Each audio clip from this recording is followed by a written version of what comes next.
Every so often, a case comes along that does not just shock a city, but shakes an entire nation to its core. The story of Elisa Izquierdo is one of those cases. It is not simply a story about violence, but about a child whose life was filled with innocence, hope, and dreams, only to be taken away in the most brutal manner imaginable. To understand why police officers described this as the most violent case they had ever seen, we must begin at the start of Elisa's life, because tragedy was written into her world long before her final day. Elisa was born in April of 1989 in New York City. Her father, Gustavo Izquierdo, was a Cuban immigrant who adored his daughter from the moment she came into the world. Friends and relatives often described him as a devoted man who wanted nothing more than to give his child a safe and nurturing life. Elisa's mother, Awilda Lopez, had a troubled past, one that would later define the nightmare Elisa was forced to endure. Awilda struggled with drug addiction and a chaotic lifestyle, and even from the beginning, the courts had to decide whether Elisa should be raised by her father or her mother. At first, Elisa's early years were bright because her father took custody. Gustavo poured his heart into raising her. Neighbors would recall how Elisa was always dressed neatly, how her father would walk her to school, and how her face lit up with joy whenever she played with friends. There was a gentleness about Elisa that made people notice her. She loved to draw, loved fairy tales, and had an innocence that stood out even in a city that often felt cold and rushed. But Gustavo faced his own struggles. He was undocumented, and because of that, he constantly worried about his ability to provide for Elisa. Still, he did everything within his power to keep her safe. What he feared most was losing custody, because he knew the dangers of the environment Elisa's mother lived in. That fear would later become a devastating reality. Tragedy struck in 1990 when Gustavo fell ill. He battled cancer, and as his health declined, the question of Elisa's custody returned to the courts.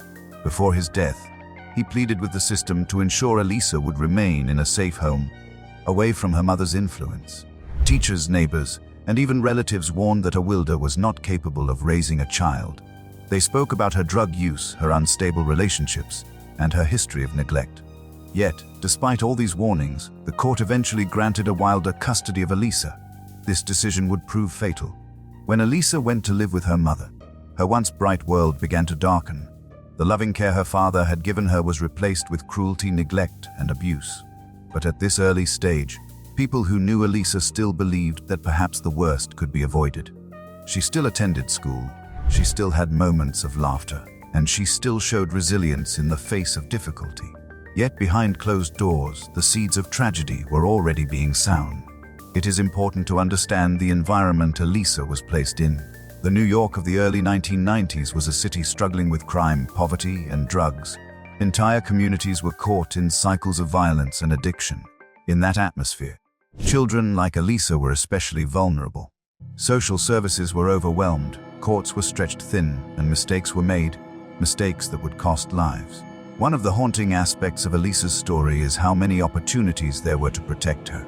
Teachers noticed bruises. Relatives tried to intervene. Even neighbors made reports. But time after time, the system that was supposed to protect children failed to act quickly enough or strongly enough. Elisa's case became a chilling symbol of systemic failure, where bureaucracy and indifference allowed an innocent girl to fall through the cracks. And yet, even in those early days of hardship, Elisa's spirit shone. Her teachers described her as kind, polite, and eager to learn. She loved to read and often dreamed of becoming a teacher herself one day. In class, she was the type of child who wanted to help others, who would share crayons, or comfort another child who was sad. That purity of heart makes her story even more devastating, because the world she imagined for herself was so different from the one she was trapped in. As Elisa's life shifted from safety to danger, one thing became clear. Her story was not just about one violent act at the end, but about years of warning signs ignored. Her father's dying wish had been to protect her. He saw what others did not want to see, and his greatest fear came true. Elisa had been taken from a home of love and placed into a home of terror. What police officers would later discover on the night of her death was not just the result of one bad evening. It was the result of a cycle of neglect, cruelty, and indifference that had been building for years. The tragedy of Elisa Izquierdo is that she was failed by nearly every adult who should have protected her.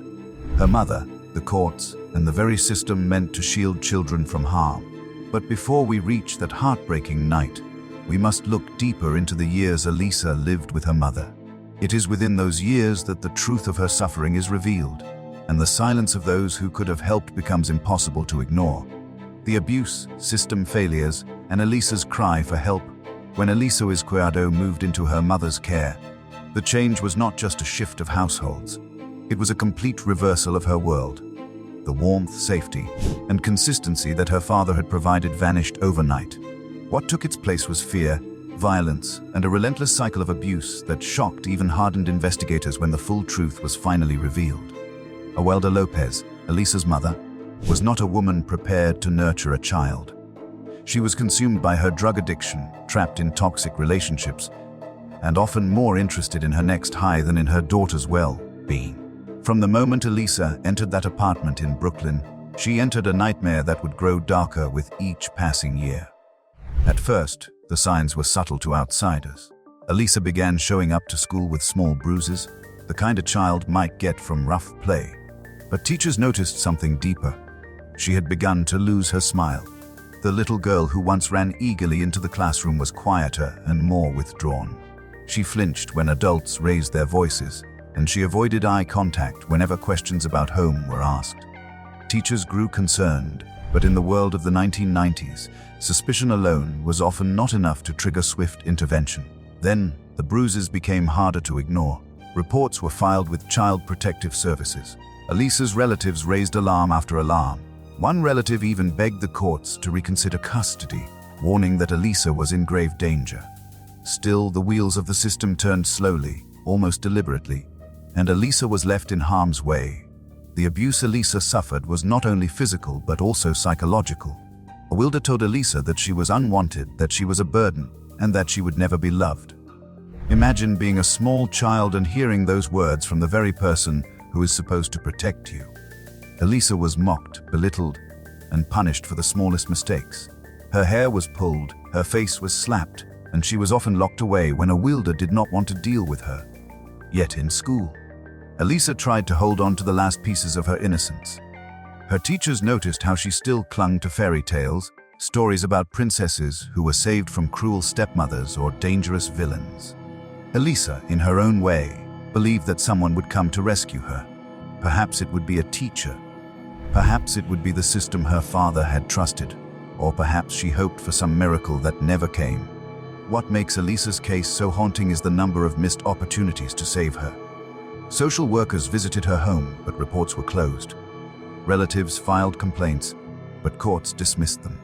At one point, a school administrator directly pleaded with child services, stating that Elisa was living in fear and needed immediate protection. But in a tragic display of bureaucracy, Elisa was sent back to her abuser time and time again.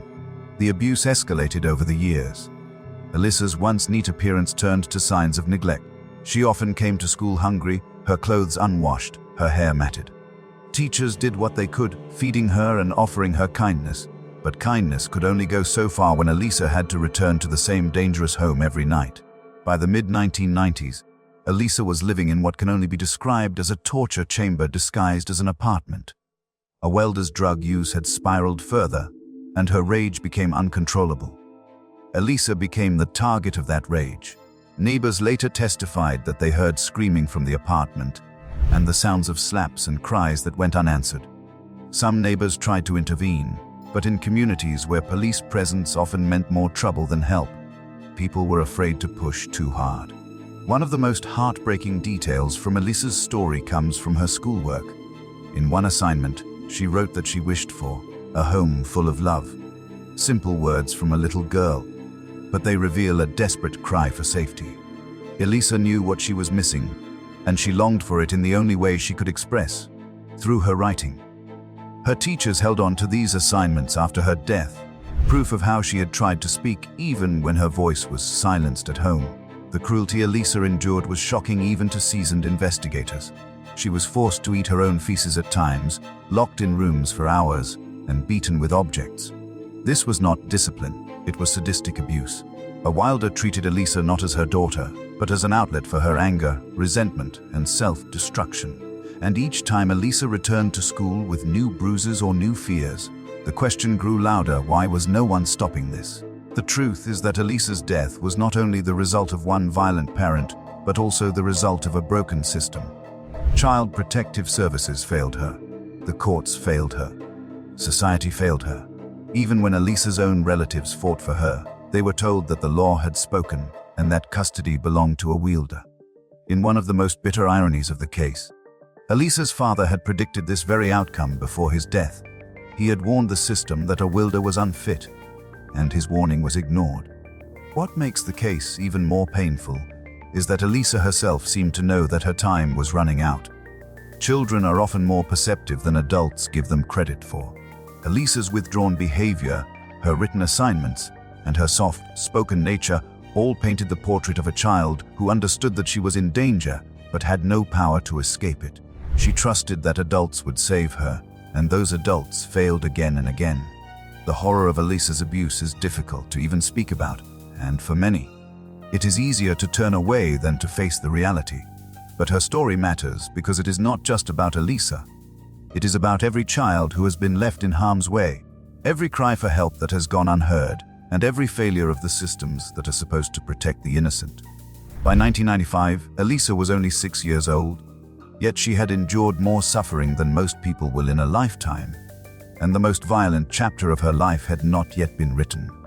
Police would soon be called to a scene so brutal, so devastating, that even the most experienced officers described it as the worst they had ever witnessed.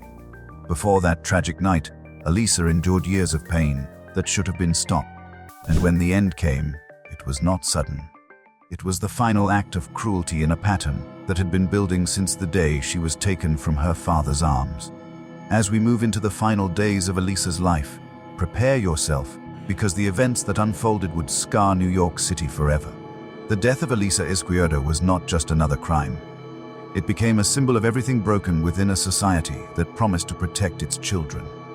The murder of Elisa Izquierdo, the night police could never forget. By the time Elisa Izquierdo reached 6 years old, her life had already been marked by years of abuse, neglect, and betrayal from the very systems meant to protect her. But nothing could prepare New York City, or the police officers who responded that night, for what they would find in November 1995. The brutality Elisa suffered in her final hours would forever be remembered as one of the most violent cases investigators had ever seen. It was the day after Thanksgiving, November 26, 1995, when the call came in. Neighbors had reported chaos in the apartment, sounds of violence, and then silence. When police arrived at the Brooklyn residence where Elisa lived with her mother, they stepped into a nightmare. What they found inside was not just a crime scene, but a portrait of cruelty so severe that hardened detectives would later admit they could not sleep for weeks. Elisa's small body was discovered inside the apartment. She was lifeless, battered, and broken. The details, even for professionals used to violent crime, were beyond comprehension. She had been beaten repeatedly, her tiny frame covered in bruises. Investigators determined that she had suffered blunt force trauma to the head, with the blows so severe that her skull was fractured. Elisa had also endured internal injuries from the repeated assaults, leaving her body in a state of unimaginable suffering before her death. Police officers who first saw the scene later described it as the most violent and disturbing case involving a child that they had ever encountered. One detective admitted that the memory never left him, that the image of Elisa's broken body haunted him long after he left the force. Another officer said that it was the kind of case that makes you question humanity itself, because no one could understand how a mother could unleash such horror on her own child. The investigation quickly revealed the truth. Elisa had been beaten to death by her mother, Awilda Lopez, during a fit of rage. Neighbors reported hearing screaming and banging from inside the apartment earlier that evening. Some recalled Elisa's terrified cries echoing through the walls. But by the time police forced their way in, it was too late. Elisa was gone. The brutality of the attack was staggering. Medical examiners documented the injuries with horror. Elisa had endured repeated blows not just in the moments before her death, but throughout her short life. Her body showed signs of chronic abuse, old fractures, healed bruises, and scars that told a story of prolonged suffering. The final beating was simply the last chapter of a long cycle of violence. News of Elisa's death spread quickly, and the city of New York erupted in grief and outrage. Even in a city that had grown almost numb to crime during the turbulent 1990s, this case was different. This was not gang violence, not a random attack on the streets. It was the slow, torturous destruction of a child within her own home, a home that the courts and child services had insisted was where she belonged. As detectives pieced together Elisa's final hours, they learned that the abuse had escalated in the days leading to her death. A wielder had punished Elisa for the smallest perceived misbehaviors. Witnesses later testified that Elisa had been forced to kneel for hours, denied food, and struck repeatedly. On the night of her death, a wielder lost control entirely, raining down blows on the child until she collapsed, unable to breathe. Forensic evidence told a clear story. Elisa had been struck with objects in addition to being beaten by hand. There were signs of head trauma, internal bleeding, and rib fractures. She had endured such force that her small body could no longer withstand it. It was not a quick death. It was prolonged, painful, and cruel beyond words. When detectives interrogated a wielder, her responses were chilling. She showed little remorse, often deflecting blame and claiming she had simply been disciplining her daughter. To police, it was the final insult, that a mother who had inflicted such horror could not even acknowledge the magnitude of what she had done. Prosecutors would later describe a wielder as cold, detached, and utterly unfit to be called a parent. The case quickly gained national attention. Newspapers ran front-page stories with Elisa's photo, a beautiful little girl with big brown eyes and an innocent smile. The contrast between her angelic face and the horror of her death cut through the noise of a crime-heavy city. Reporters described the crime scene as one of the most violent involving a child in New York's history. TV networks devoted segments to the tragedy, calling it a wake-up call for a system that had ignored too many red flags. The city's residents responded with fury and heartbreak. Candlelight vigils were held in Elisa's memory. Parents wept openly at the thought of a 6-year-old enduring such cruelty. Teachers across the city brought up her name in classrooms, reminding children that they were loved and valued, trying to fill the void that Elisa had been denied. The outrage extended beyond the public. Politicians, child welfare advocates, and community leaders demanded answers. How could this have happened? How could so many reports of abuse be ignored? How could the court have placed Elisa in the hands of a woman so clearly incapable of caring for her? The case became a rallying cry for reform. But for those closest to Elisa, reform would never bring her back. One of the most painful truths about Elisa's murder is that it was preventable. Teachers had raised alarms. Relatives had begged for her safety. Even neighbors had called for intervention. Every warning was documented, yet every warning was brushed aside. When the final beating occurred, it was not just a wielder's hands that killed Elisa. It was also the weight of a system that looked the other way until it was too late. For the officers who responded that night, the memory never left them. Many later admitted that it was the worst case of child abuse they had ever seen. The violence inflicted on such a small, innocent body was not just tragic, it was monstrous. One detective, in an interview years later, said that he could never forget Elisa's face, that it haunted him every time he saw his own children smile. In the courtroom, prosecutors painted a picture of brutality and negligence. They presented medical evidence, testimony from neighbors, and Elisa's own school records as proof of the years of abuse. They reminded the jury and the public that this was not a case of sudden rage, but of systematic cruelty. Wilder Lopez was found guilty of second-degree murder and sentenced to a long prison term, but no prison sentence could equal the life that was stolen from Elisa. The murder of Elisa Izquierdo became more than just a criminal case. It became a defining moment in New York's history, a reminder of the dangers children face when cries for help go unanswered. For many, Elisa's death symbolized the ultimate betrayal, not by strangers, but by the very person who should have loved her most, and by the institutions that should have intervened. The image of that apartment, the horror inside, and the broken body of a 6-year-old girl remain etched into the memory of everyone who came near the case. To this day, police officers and investigators call it one of the most violent cases they have ever seen, not only because of the physical brutality, but because of the innocence destroyed. And yet, Elisa's story did not end with her death. Her memory sparked change, and her name became attached to reforms that aimed to ensure no child would ever be abandoned by the system again. In the aftermath of her murder, New York City was forced to confront its failures and begin the painful process of change. The trial, public outrage, and Elisa's law, the murder of Elisa Izquierdo, did not just devastate her community, it shook the entire city of New York. Almost overnight, Elisa's name became a symbol of injustice, a name whispered in anger, sorrow, and disbelief. The trial that followed was not simply about punishing one woman. It became a national spectacle, forcing everyone to confront the horrifying truth: a 6-year-old girl had been tortured and killed despite countless warnings that her life was in danger. When Awilda Lopez was arrested and charged with the murder of her daughter, the courtroom became the stage for some of the most chilling testimony and evidence the public had ever heard. Prosecutors did not hold back. They laid out the brutal details of Elisa's final hours, the repeated blows, the head trauma, the broken ribs, the untreated wounds. They presented photographs of Elisa, her small body covered in bruises, as proof of years of abuse. It was painful for everyone in that courtroom to see, but it was necessary.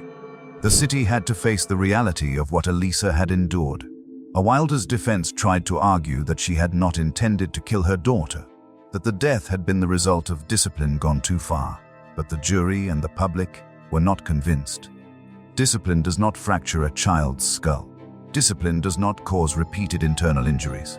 What Elisa had endured was not discipline, it was pure violence. The type of cruelty that revealed a mother consumed by rage and addiction rather than love. As the trial unfolded, journalists filled the courtroom, and their reports flooded newspapers and television broadcasts. Elisa's photograph, a little girl with wide eyes and a shy smile, was everywhere. It was impossible to escape her image. Parents across the nation stared at that face and thought of their own children. Teachers wept, social workers felt the weight of guilt, and police officers expressed anger that the system had ignored so many warnings. The outrage grew louder with every passing day. Activists began holding rallies outside the courthouse. Community leaders gave speeches demanding accountability. Parents brought candles and flowers to create makeshift memorials in Elisa's honor. Her story struck a nerve that went far beyond Brooklyn, because people realized that Elisa could have been any child. She could have been a neighbor's daughter, a student in any classroom, or even their own child. In the end, Awilda Lopez was convicted of second-degree murder.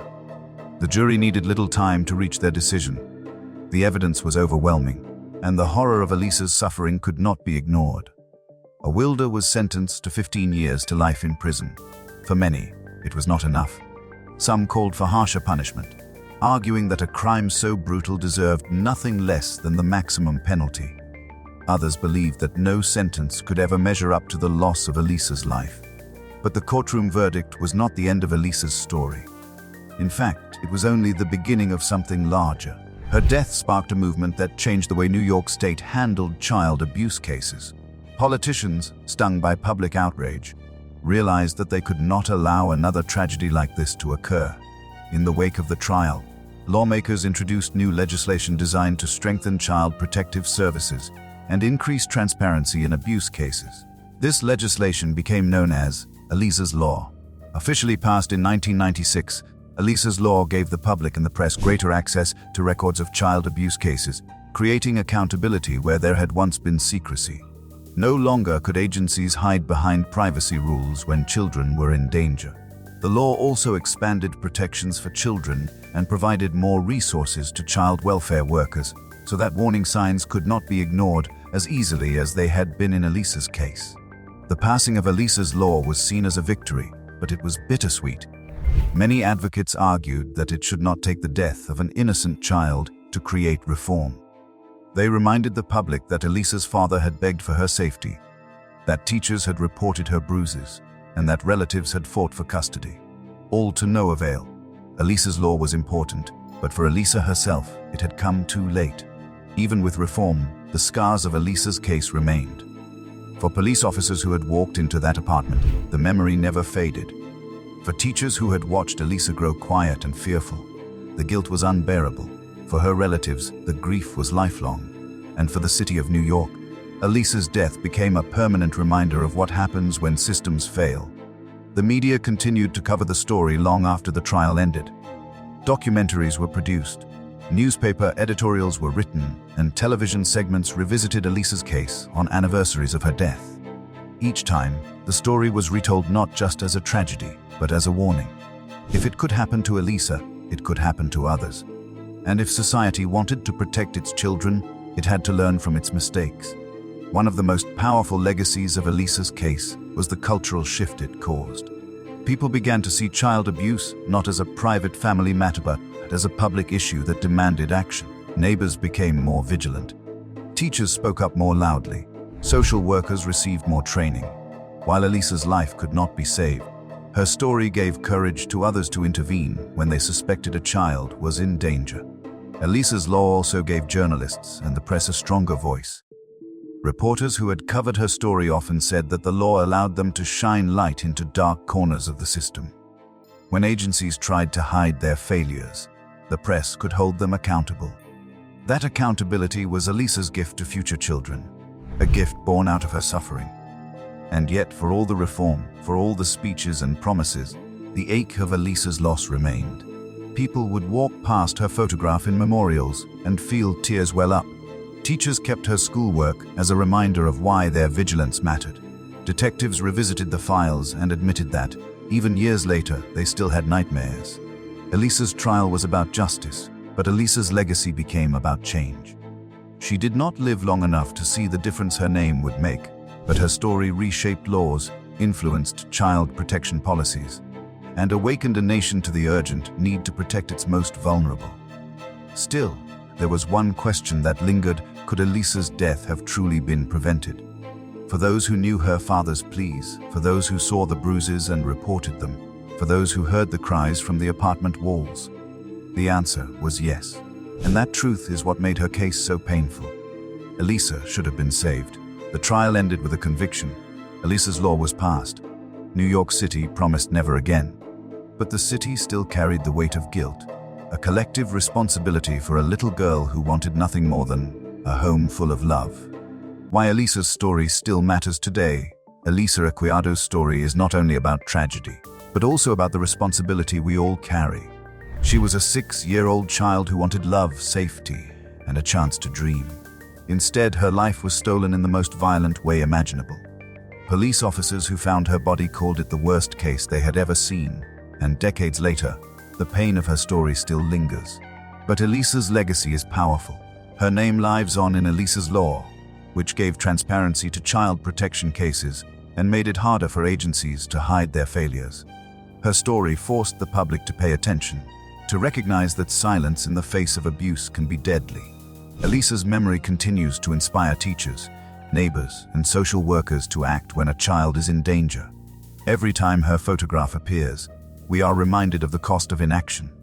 Elisa is gone, but her story still cries out for justice, not only for her but for every vulnerable child. The most violent case police had ever seen became a symbol of change, and Elisa Izquierdo, though her life was short, continues to change the world she left behind.